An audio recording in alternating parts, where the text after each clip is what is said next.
لله لأهله والصلاة على أهلها أما بعد فأعوذ بالله من الشيطان الرجيم بسم الله الرحمن الرحیم۔ نبی کریم صلی اللہ علیہ وسلم سے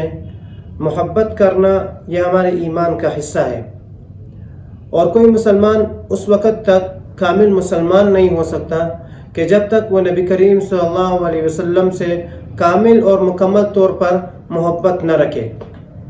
دیکھیں اللہ تعالیٰ سورۃ التوبہ میں فرماتے ہیں کہ قُلْ إِنْ كَانَ آبَاؤُكُمْ، کہ اے پیغمبر صلی اللہ علیہ وسلم آپ کہہ دیجئے ان مسلمانوں کو کہ إِنْ كَانَ آبَاؤُكُمْ، کہ تمہارے باپ دادا، وَأَبْنَاؤُكُمْ، تمہارے بیٹے اور اولاد، وَإِخْوَانُكُمْ، تمہارے بھائی اور بہنیں، وَأَزْوَاجُكُمْ، تمہارے شوہر یا بیویاں، وَعَشِيرَتُكُمْ، اور تمہارے خاندان،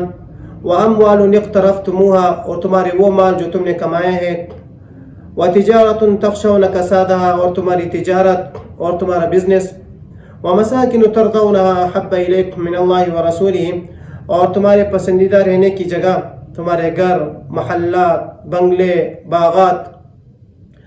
اگر یہ 8 چیزیں جو اس آیات میں ذکر ہوئی ہے، اگر ان کی محبت اللہ اور اس کے رسول کی محبت سے زیادہ ہوئی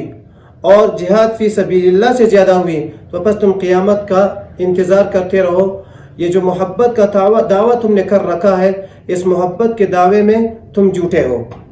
تمہارے دل میں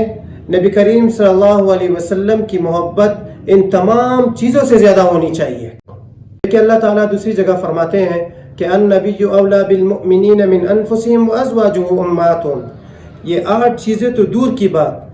نبی کریم صلی اللہ علیہ وسلم تو مومنوں پر اپنی جان سے بھی زیادہ حق رکھتے ہیں۔ اس آیات نے تو بالکل قصہ ہی ختم کر دیا کہ یہ 8 چیزیں تو بہت دور کی بات ہے کہ اگر اپنی جان سے بھی زیادہ تمہیں اللہ اور اس کے رسول سے محبت نہ ہوگی تو تمہارا ایمان کامل نہیں ہو سکتا۔ دیکھیں نبی کریم صلی اللہ علیہ وسلم نے ارشاد فرمایا کہ لا یؤمن احدکم، تم میں سے کوئی کامل مومن نہیں بن سکتا حتی اکون احب الیہ، کہ جب تک میں اس کو زیادہ محبوب نہ ہو جاؤں، من والدی، اس کے والد سے جس نے اس کو جنا ہے، وولدی، اور اس کے اولاد سے جو بڑھاپے میں اس کا سہارا بنے گا، والناس اجمعین، اور تمام انسانوں سے۔ یعنی جب تک انسان کے دل میں نبی کریم صلی اللہ علیہ وسلم کی محبت اس کے والد،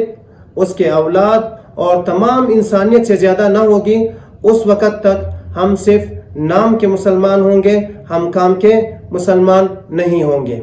تو آئیں اس آیات اور حدیث پر غور کریں، کیا ہمارے دل میں اللہ اور اس کے رسول کی محبت اپنے والدین، اپنے اولاد، اپنے بیوی بچے، اپنے خاندان، اپنے مالی تجارت، اپنے محلات، ان چیزوں سے زیادہ ہے یا نہیں؟ اگر یہ چیزیں ہمیں اللہ کے حکم پر چلنے سے اور نبی کریم صلی اللہ علیہ وسلم کی سنت کو اپنانے سے اور دین کے مطابق اپنی زندگی بسر کرنے سے روکتی ہے، تو اٹس مین ان چیزوں کی محبت ہمارے دل میں اللہ اور اس کے رسول سے زیادہ۔ محاسبہ کریں کہ اگر ہمارے دل میں اللہ اور اس کے رسول کی محبت زیادہ ہوتی تو آج ہمارے اعمال شریعت کے خلاف نہیں ہوتے۔ آج جو ہمارے اعمال شریعت کے خلاف ہیں، یہ اس وجہ سے ہے کہ ہمارے دلوں میں اللہ اور اس کے رسول کی محبت کم ہے اور ان چیزوں کی محبت زیادہ ہے۔ تو اللہ تعالیٰ سے دعا ہے کہ اللہ تعالیٰ ہمارے دلوں میں اللہ اور اس کے رسول کی محبت بٹھا دے، تاکہ ہمارے تمام اعمال شریعت کے مطابق ہو جائے۔